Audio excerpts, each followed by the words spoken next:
எனக்கு ஒரு விஷயம் ஞாபகம் வந்துச்சு. நான் செகண்ட் ஸ்டாண்டர்ட் படிக்கும்போது அவ்வளோதான் சிம்பிள்.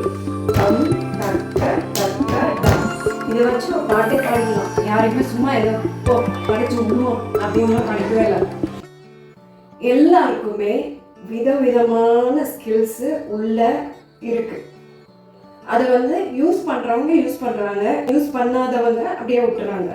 சின்ன வயசுலேயே உங்களுக்கு யோசிச்சு பாருங்களேன், தாத்தா பாட்டி கதை சொல்லி கொடுத்தது, இல்லை யாராச்சும் மியூசிக் சொல்லி கொடுத்தது, இல்லை ஆர்ட் ஒர்க் டீச்சர்ஸ் சொல்லி கொடுத்தது, இல்லை பக்கத்து வீட்டு ஆண்டி அக்கா சொன்ன இது ஒரு நல்ல விஷயம், அண்ணா சைக்கிள் கற்றுக் கொடுத்தது, பைக் ஓட்ட கற்றுக் கொடுத்தது, எல்லாமே இந்த ஸ்கில்லாக உள்ள இருக்குது. ஆனால் நம்ம என்ன பண்ணுறோம், சிலதை யூஸ் பண்ணுறோம், சிலதை யூஸ் பண்ணுறதில்ல. கடவுள் எல்லாரையுமே அழகாக படைச்சு வச்சிருக்காரு. அவரோட ரூபத்தின்படி, அவருடைய ஸ்டைலின் படி அழகாக படித்து நிறைய ஸ்கில்ஸ் எல்லாம் உள்ளே கொடுத்து வச்சிருக்காரு. யாரையுமே சும்மா ஏதோ படித்து விடுவோம் அப்படின்லாம் படிக்கவே இல்லை. எனக்கு ஒரு விஷயம் ஞாபகம் வந்துச்சு. நான் செகண்ட் ஸ்டாண்டர்ட் படிக்கும்போது ரிலேட்டிவ் வீட்டுக்கு போயிருக்கும்போது அங்கே பக்கத்து வீட்டில் இருந்த ஒரு அக்கா எனக்கு அப்போ என்ன 7 வயசு இருக்குமா, அப்போது எனக்கு கையில் சும்மா ட்ரம்ஸ் அடிக்க சொல்லி கொடுத்தாங்க. அது எனக்கு மறக்கவே இல்லை. அது எப்போ எனக்கு போர் அடித்தாலோ இல்லை ஒரு மாதிரி ஃபீல் பண்ணாலோ தனிமையில் இருந்தாலோ நான் அதை யூஸ் பண்ணுவேன். நான் அதை தட்டி பாட்டும் பாடுவேன். அதே மாதிரி பாடுற ஸ்கில் இருக்குல்ல, அதை நல்லா ரெகுலராக யூஸ் பண்ணிங்கன்னா நல்லா பாடலாம். நான் ஒரு ஸ்டேஜில் நல்லா பாடிட்டு இருந்தேன். அதுக்கப்புறம் கேப் விட்டதுனால அந்த வாய்ஸ் அதோடைய எஃபெக்ட்டு கம்மியாயிடுச்சு. நீங்கள் உட்காந்து யோசிங்க, அன்னைக்கு அந்த அண்ணா இல்லை அந்த தம்பி அந்த பாப்பா அது சொல்லி கொடுத்ததில்ல, அதை நம்ம ட்ரை பண்ணுவோமே அப்படின்ட்டு யோசிச்சு அதை செய்ய ஆரம்பிங்கள, உங்களுக்கே ஒரு சேஞ்ச் தெரியும். சரி, இப்போது நான் ட்ரை பண்ண போகிறேன். நான் பாட்டும் பாடி இந்த மோளத்தையும் தட்ட போகிறேன். உங்களுக்கு இஷ்டம்னா நீங்கள் கற்றுக்கோங்க, இல்லை இக்னோரும் பண்ணிடுங்க. ஓகேவா? ஒன்றுமே இல்லை. இங்கே பாருங்க, டங் டக்க டக்க டம், அவ்வளோதான் சிம்பிள். டம் டக்க டக்க டம் இதை வச்சு ஒரு பாட்டே பாடிடலாம், பல பாட்டு பாடலாம். டம் டக்க டக்க டம். ஓகே, ட்ரை பண்ணி பாருங்க.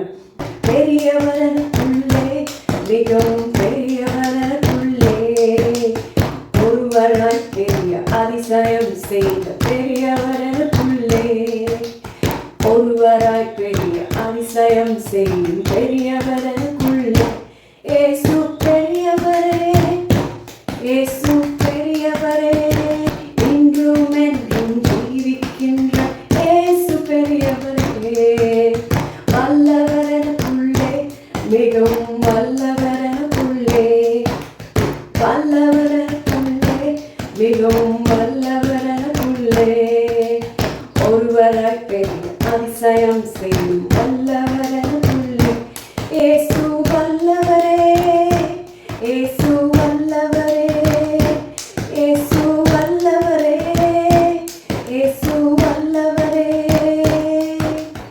இன்றும் என்றும் ஜீவிக்கின்ற ஏசு வல்லவரே, இன்றும் என்றும் ஜீவிக்கின்ற ஏசு வல்லவரே, பெரியவரனுக்குள்ளே மிகவும் பெரியவரனுக்குள்ளே, வல்லவரனுக்குள்ளே மிகவும் நல்லவரனுக்குள்ளே.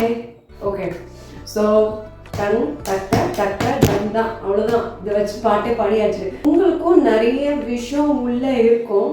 அதை போர் அடிக்கிற நேரம், எஸ்பெஷலி விமன் தனியாக வீட்டுக்குள்ளே இருந்துட்டு உங்கள் வேலையெல்லாம் முடிச்சுட்டு என்னடா பண்ணலாம் அப்படின்னும் போது முன்னாடி நடந்த நல்ல விஷயங்களை ரீகலெக்ட் பண்ணி அதை பாருங்கள். ஆர்ட் ஒர்க்காக இருக்கலாம், anything, just bring it out.